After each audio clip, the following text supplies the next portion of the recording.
comme la solution. Il a reconnu Jésus comme le seul moyen de salut. Il l'a reconnu comme le Jéhovah Rapha de l'Ancien Testament, comme le Jéhovah Jireh, qui est venu en chair. Et sur la route de la foi, maintenant qu'ils ont commencé à partir, sur la route de la foi, mon frère, même si Jésus est là, il y aura quelques obstacles qu'il faut franchir. Au moment où ils ont commencé à aller, Jairus était content. Voici sur la scène un troisième personnage qui apparaît. Troisième personnage qui apparaît. Et les caméras du ciel mettent le zoom sur cette personne-là. Donc, vous voyez, la caméra principale, la caméra fixe est sur Jésus et Jairus.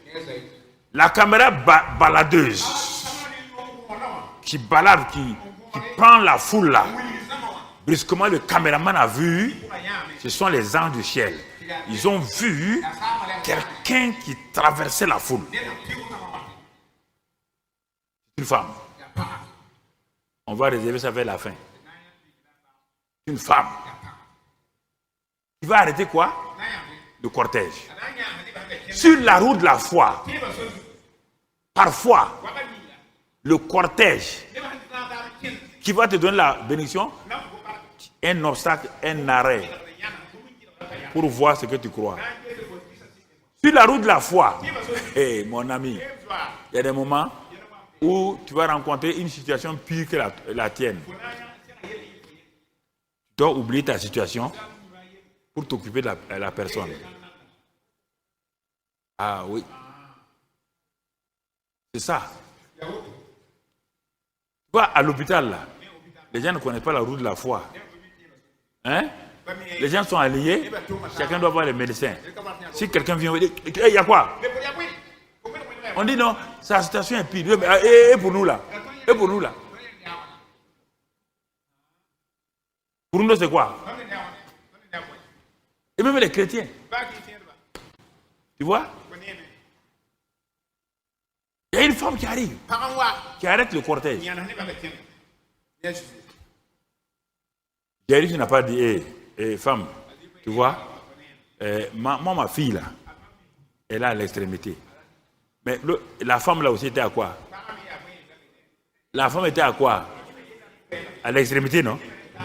Hein? La mort était en elle aussi.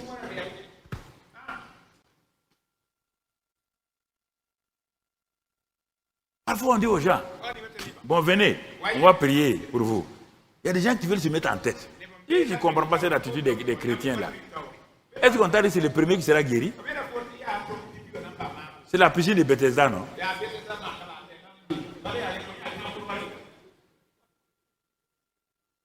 Le premier qui jette dans l'eau est guéri. Non, c'est ta foi. Mets-toi en dernière position. Si tu as foi que tu seras guéri là, dis aux gens là, ils n'ont qu'à passer. Dis à tes frères là, ah oui, toi, passe. Vraiment, que Dieu te bénisse. Non, c'est moi. Comme les enfants. C'est mon bonbon. C'est mon biscuit. Non, ne prends pas mon biscuit, hein. C'est pour moi. Yeah! Ne prends pas. Ah, c'est quoi? On dit le ruisseau de Dieu est plein d'eau. On a dit le ruisseau de Dieu est asséché.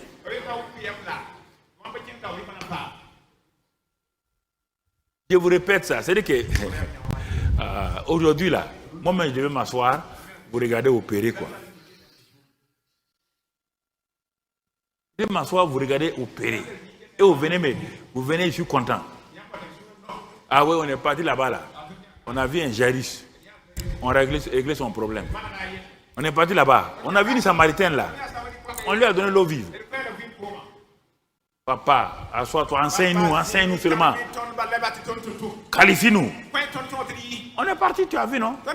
On avait un Naaman. On a réglé son cas. Nous aussi, on a vu nos 10 lépreux. On a réglé leur cas. On est parti. dans des campagnes. Il n'y avait pas à manger. Et on a dit, il y a quoi? Il y a quelqu'un qui a dit qu'il a une galette. Quoi? Mais on n'a plus les galettes là. Ça s'est multiplié. Papa, enseigne-nous. Enseigne-nous, équipe-nous. Non. Tu es tout le temps derrière moi en train de tirer mes habits. Maman, on veut gâteau.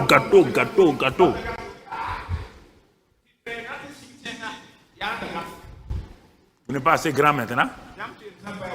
Hein? Vous n'êtes pas assez grande. Hein?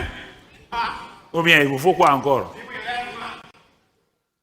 Des gaillards comme ça là. Vous voulez quoi? Vous voulez qu'on donne quoi encore? Hein?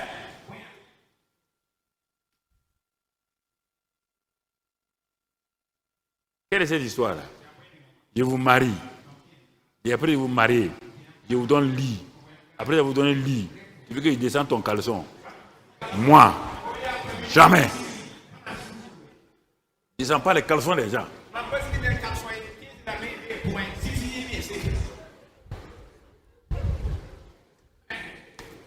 Ou bien?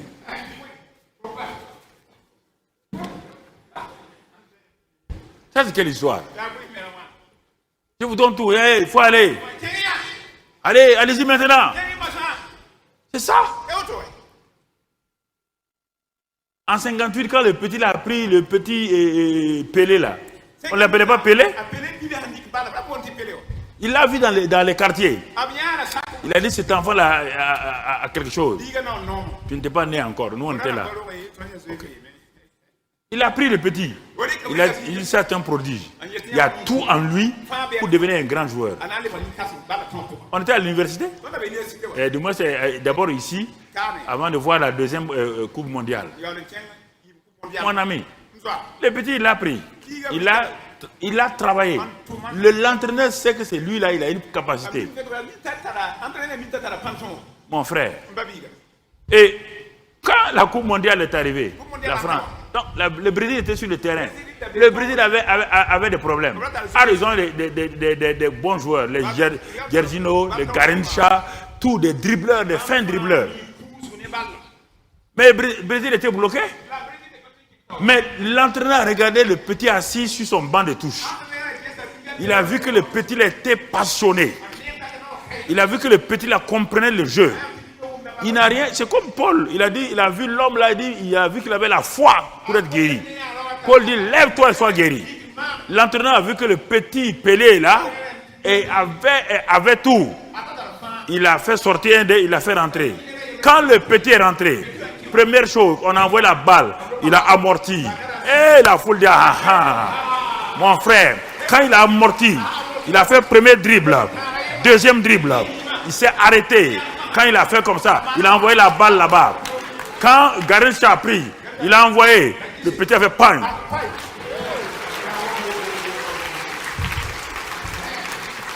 C'est ça un entraîneur. C'est ça que je veux voir. Pas par votre temps à vous entraîner, à devenir des champions pendant 20 ans, vous n'êtes pas champion encore. Hein? Je vais être champion maintenant. Arrêtez-moi ces enfantillages-là. J'ai un mot de ventre. Tu as mangé quoi? On t'a dit de ne pas manger caracoro, tu as mangé.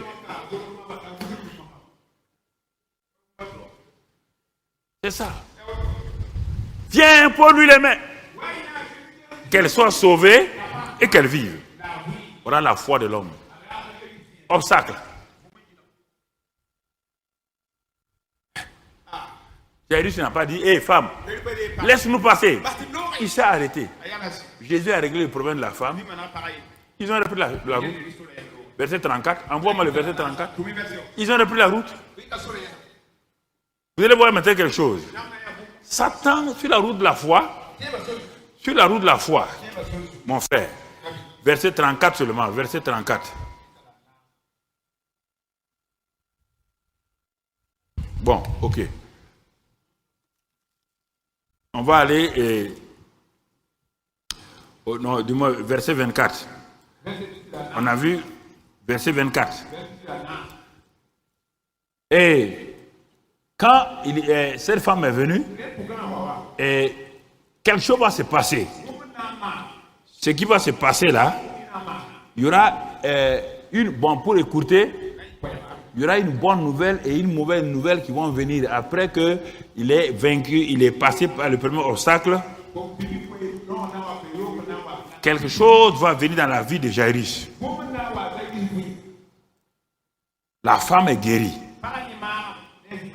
Verset 33 et 34. Regardons ça, versets 33 et 34. La femme effrayée et tremblante, sachant ce qui s'était passé en elle, vint se jeter aux pieds de Jésus et lui dit toute la vérité. Verset 34. Mais Jésus lui dit, ma fille, ta foi t'a sauvée, va en paix et sois guérie de ton mal. Vous voyez, ça se termine par une bonne nouvelle. Donc, Jairus a entendu cette bonne nouvelle-là. Il a entendu cette bonne nouvelle-là. Donc, sur la route de la foi, là, on entend des bonnes nouvelles. On entend des grands témoignages. Oh, Jésus est réel. Jésus est fort. C'est ça. Il a vaincu le premier obstacle. Et le premier obstacle vaincu, première bonne nouvelle. Ça l'encourage. Mais ce n'est pas fini. L'ennemi a préparé son assaut. Il a préparé son assaut contre Jairus. Verset maintenant 34. 35 maintenant. Verset 35. Voilà, comme il parlait encore, Jésus parlait encore, survint le chef de la synagogue des gens qui lui disent, ta fille est morte. Pourquoi importuner davantage le maître? Vous avez des gens comme ça dans toutes les églises.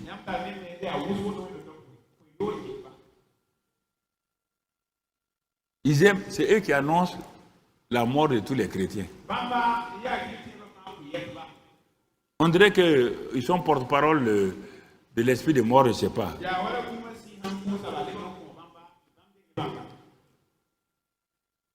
Il y a rien qui aime ça.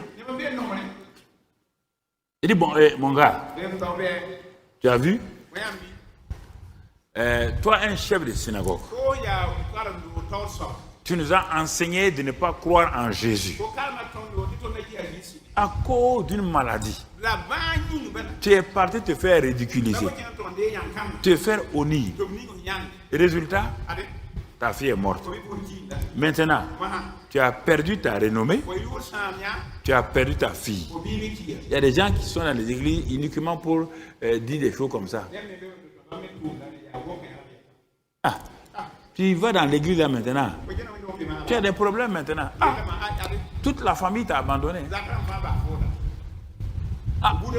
On t'a dit. On vous a dit de rester tranquille. Vous vous levez, vous courez. Que les gens ont dit, Dieu a dit, Dieu a dit. Maintenant, voilà ton problème. Voilà ta situation. Tu vois? Je ne peux pas dire le nom de la personne, mais quelqu'un disait que dans leur famille, là, il y a un monsieur, quand il apparaît, toute la famille tremblait. Il n'apparaît pas comme ça, hein? Mais les gens qui viennent de la famille, tout le monde tremble. Sauf le papa. Les femmes, les enfants, tout le monde tremble.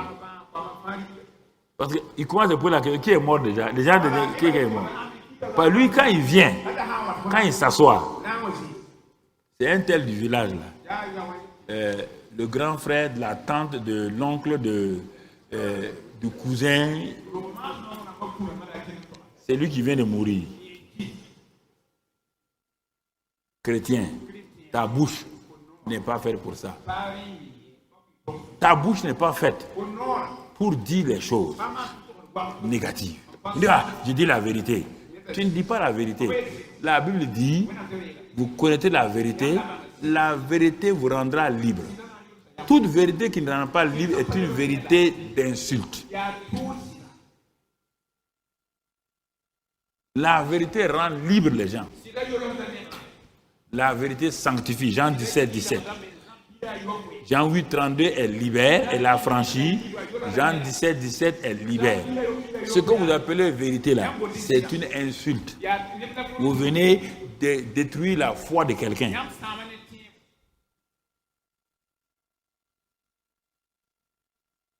Ce n'est pas la vérité.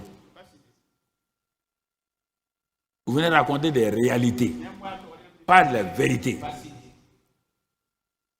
voyez bien? Ah. Bon. Jairus. Ah, ne fatigue pas le maître là. Hein. Non, il faut le laisser. Laisse-le maintenant. Il va aller. Tu as vu, il a beaucoup de gens autour de lui. Il a beaucoup de gens autour de lui. Laisse-le. Il est occupé. Faut plus. Il dit, faut plus faire ça. Toujours le verset. Tu me donnes mon verset, mon ami. Ta fille est morte. Pourquoi importuner davantage le maître? On va laisser ce mot-là. Ceux qui ont donné ça là n'ont jamais entendu l'enseignement sur la prière que Jésus a donné dans Luc 10 et Luc 10 et 11. Ils n'ont jamais entendu ça. S'ils avaient entendu ça, ils allaient savoir que le mot importuner là, c'est un bon mot. Puisque Jésus dit, quand ils ont dit enseigne-nous à prier, il dit il y avait un homme qui a reçu son ami en pleine nuit. Mais il n'avait rien à lui donner pour manger. Mais cet homme-là savait qu'il a un autre ami qui est dans l'abondance, qui a la nourriture. Donc, vous voyez là, un monsieur qui est au milieu, il a deux amis. Un ami qui est pauvre, qui est arrivé du voyage, fatigué, et un autre ami qui est dans l'abondance. Il a dit à son ami, bon, assois-toi là, actuellement, je n'ai pas à manger. Tu connais notre ami là, lui, il a l'abondance. Mais même s'il est tard là, je vais aller le voir. Je vais te ramener à manger. Il s'est levé. Il est allé vers son ami qui a l'abondance. Et il lui dit, mon ami est venu. Notre ami commun là est venu chez moi. Il a fait la prière comme Jairus. Je n'ai rien à lui donner. Vous priez. Vous dites des mots. Vous fabriquez des mots, mais qui ne viennent pas du cœur. C'est ça qui fait que ça ne marche pas. Vous prenez les mots qui sont à la mode là. Oh oui, alléluia, l'élévation, champion. Ça c'est... Quand je vous regarde parfois, je dis, mais c'est quel verbe ça? Les gens disent, n'importune pas le maître. Jésus dit non. Ils n'ont jamais entendu mon enseignement sur la prière. Donc, il est parti frapper à la porte de son ami. Son ami a dit, ah, moi je dors. Hein. Tu es venu faire quoi? C'est la nuit. Il dit, je dors. Il a dit, ok, tu dors. Il n'y a pas de problème. Il a continué à frapper. La Bible dit, par la bouche de Jésus, que ce troisième ami-là, c'est ça, s'est levé. Non pas à cause de leur amitié. Il s'est levé à cause de l'importunité. L'importunité est une bonne chose quand il s'agit de la prière d'importunité. Il s'est levé et il lui a donné les 3 pains. Deuxième exemple de l'importunité, on le trouve avec la veuve et le juge. La veuve et le juge. La veuve là est faible. Le juge est fort. Elle est partie voir le juge. C'est une prière encore. Elle aussi, elle a exposé son cœur. Elle dit, ah, voilà ma situation. Exposer son cœur clairement. C'est ça la prière d'importunité. Et quand elle expose son cœur, Le juge, comme bon, il a vu que c'est une pauvre femme, il ne s'est pas préoccupé d'elle. Mais la femme là venait matin devant le bureau du juge, le juge trouve la femme là assise. Il dit, ah, règle mon cas. Hein. À la fin, le juge dit, je vais donc faire régler son cas afin qu'elle cesse de me casser la tête. Afin qu'elle cesse de me casser la tête. Et Jésus dit dans cela encore que c'est l'importunité. Alors que ces gens-là disent, n'importune pas le maître. Vous voyez les conseillers qui viennent vous voir. Ah, faut pas fatiguer les gens. Faut pas importuner les gens. Non, l'importunité dans les situations d'extrémité est une bonne chose. C'est ça, la violence spirituelle. C'est tout l'enseignement, c'est ça, toute l'œuvre achevée de Christ. Si ce n'est pas par l'importunité, la violence spirituelle, vous ne pouvez pas prendre possession de tout ce que Jésus a fait pour vous à la croix de Calvaire et par la résurrection. Il faut être précis, il faut être concis, il faut être clair. Vous ne voulez pas payer le prix de ça. Personne ne peut vous aider. Personne, les enfants de la veuve ne sont pas venus l'aider. Vous comprenez? Les enfants de l'autre homme là ne sont pas venus aider à aller voir son autre ami. C'est votre problème. Vous avez le trône de Dieu. Vous avez le trône de la grâce. Il dit, approchez-vous, Hébreux 4,16. Approchez-vous du trône de la grâce afin d'être secourus dans vos besoins et d'obtenir miséricorde. Approchez-vous. Venez prendre possession de ce que Dieu a fait pour vous. C'est votre prière qui prévaut plus que la prière de quelqu'un, que la prière d'un pasteur, que la prière de quelqu'un d'autre. Et vous devez savoir cela. Donc, quand la parole a été dite, sûrement, Satan dit cette fois-ci là, je vais décapiter, je vais anéantir Jairus. Je vais anéantir Jairus. Jésus a regardé le visage de Jairus. Il a vu que ça changeait. C'est normal. Vous êtes sur le chemin de la foi. Mais sur le chemin de la foi, qu'est-ce qui apparaît d'abord?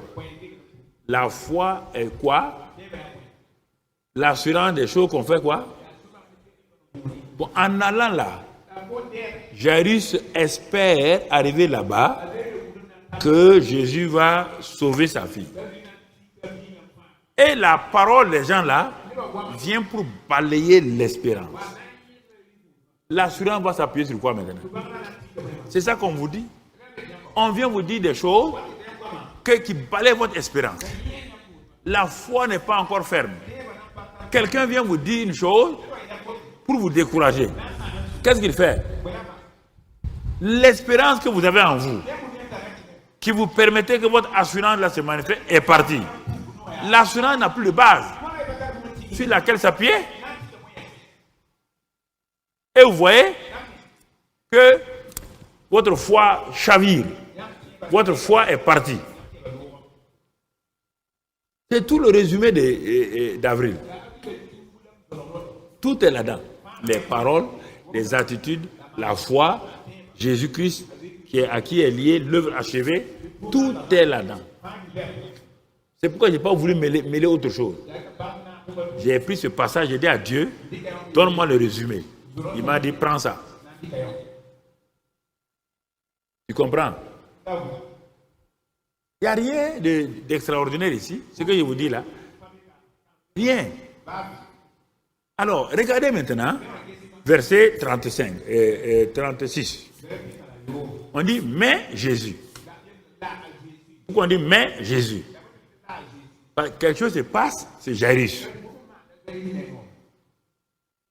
qui est affecté par la parole négative. Là. Mais Jésus. Tiens compte de ça.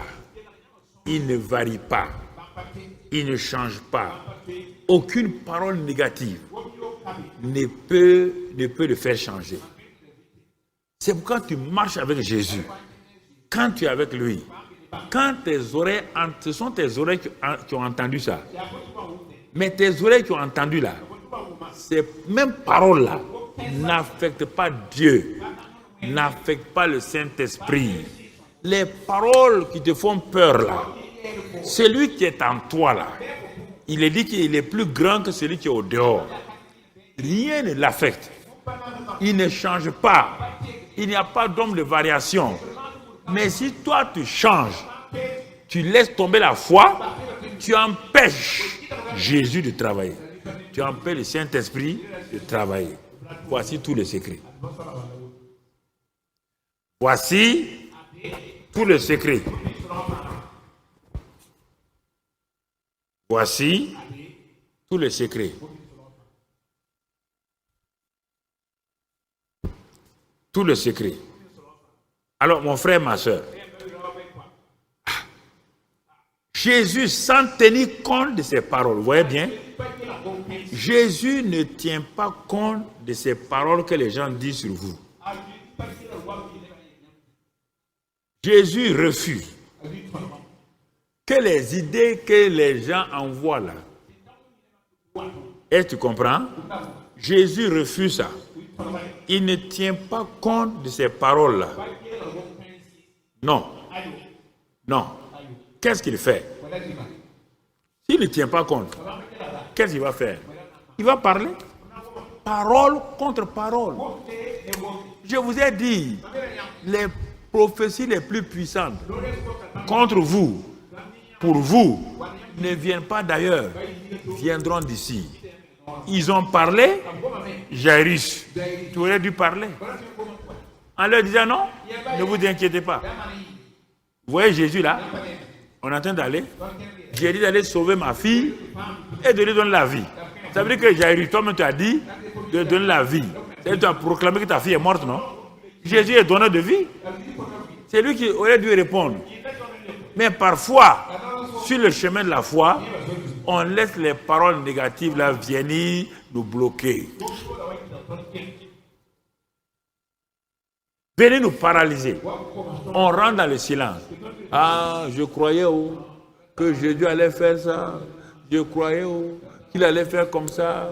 Je pensais qu'il devait faire comme ça. Mais maintenant, qu'est-ce qu'on va faire? C'est ça. Pourquoi vous changez rapidement?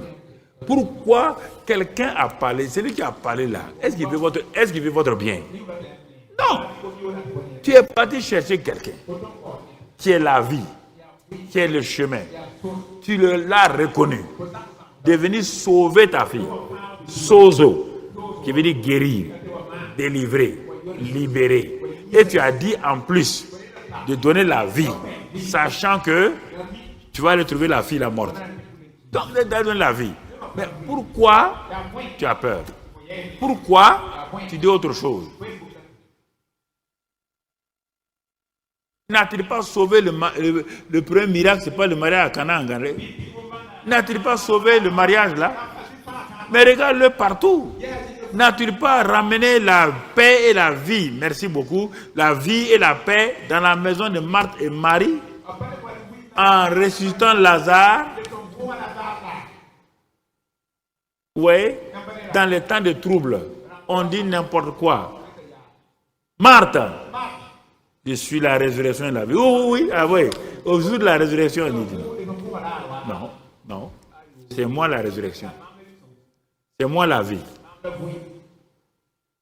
Marthe, où l'avez-vous mis? On l'a mis là-bas. Ouvrez la pierre. Ah, Jésus, il sent déjà. C'est ça. Jésus est avec vous. Vous l'avez appelé. Il habite en vous par le Saint-Esprit. Et vous lui dites qu'il est incapable. Vous voulez qu'il fasse quoi? Vous liez ses mains.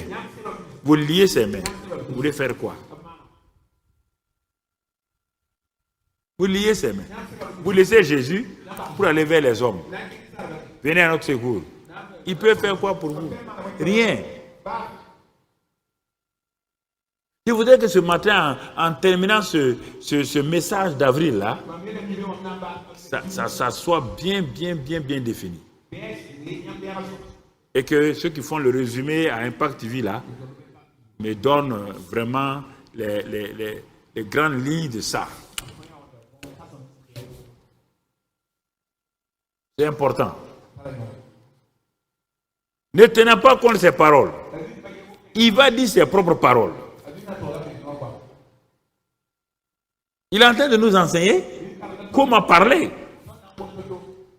Il dit ne crains point. Crois seulement. Continue de croire seulement. On ne te demande rien. Continue de croire qu'il y a un vin nouveau dans ton foyer. Continue de croire qu'il y a une promotion dans ton travail. Continue de croire que tu vas rentrer dans le cycle du succès. Continue de croire que cette situation-là ne te détruira pas. Au contraire, tu vas en sortir vainqueur. Continue de croire. Continue de croire que la victoire est au bout de la chose. C'est ça. Continue.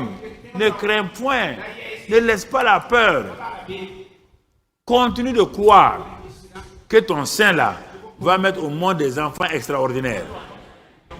Non, ne dis pas le médecin a dit ça, ne dis pas l'autre a dit ça. Formidable. Les médecins sont bons, mais ils sont limités. C'est pas eux qui t'ont créé. Mon frère, ma soeur, continue de croire. Ne crains point. Crois seulement. Crois seulement. Crois seulement. Tout est possible à celui qui croit. Crois seulement. Crois seulement. Tout est possible. Crois seulement. Tu réponds au Seigneur. Seigneur, je crois. Seigneur, je crois. Tout est possible. Seigneur, je crois. Seigneur, je crois. C'est ça que Jésus dit. Jairus, crois seulement. Chante. Parle. Ne regarde pas les circonstances. Ne regarde pas les situations. Ce matin, ne regarde pas ta situation. Crois seulement. Oh oui, crois seulement. Tout est possible à celui qui croit. Crois seulement, ma fille. Ta situation change. Tu auras la vie sauve. Cette maladie n'aboutira pas à la mort dans ta famille au nom de Jésus. Ce patron sera changé bientôt au nom de Christ Jésus. Cette situation de célibat-là, Dieu met fin au nom de Christ Jésus. Ces esprits qui te tourmentent là vont partir au nom de Christ Jésus. Pourquoi? Crois ce. Oui, je crois. Crois. Oh oui.